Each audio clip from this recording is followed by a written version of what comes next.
The stakes for me have always been high. In the military, when we make a mistake, a plane goes down. When we make a mistake, somebody dies. When we make a mistake, somebody's not coming back. So a lot of our training is, first off, train like you fight.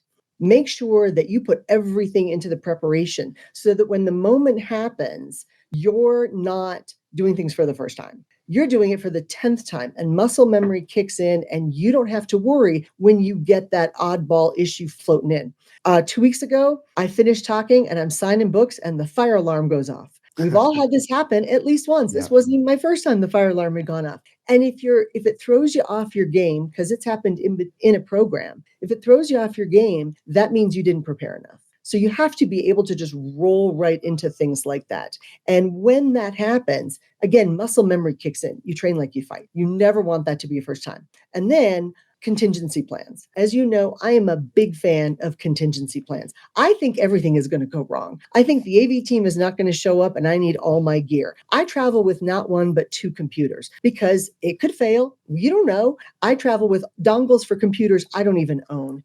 Right. I anticipate everything is going to go wrong. You're bringing punch cards if you have to. All the things, whatever it takes. Because I just assume, 9 times out of 10, everything goes great. But that 1 time out of 10, you can't have that throwing you off your game. The audience can never know that there was some kind of glitch. Everything from their experience should flow well. And I'm really committed to that because remember, in the DoD, I was part of a meeting planner team. And when we did events, it was for heads of state. So everything had to be perfect. That was stressful. You've got 10 sitting heads of states, including a US president, and all of a sudden, one small thing goes wrong or, goodness knows, somebody wanted decaf and they got caffeinated. That actually becomes a problem. So running the details, I appreciate so much my meeting planners for doing that now. Meeting pros now have to think about so many things that I didn't have to do 25 years ago when I ran meetings for DoD.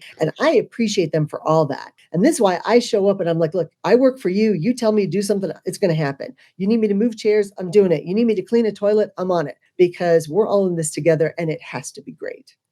And they feel that because the ones that I've booked you for felt the partnership, the collaboration, and being in it shoulder to shoulder.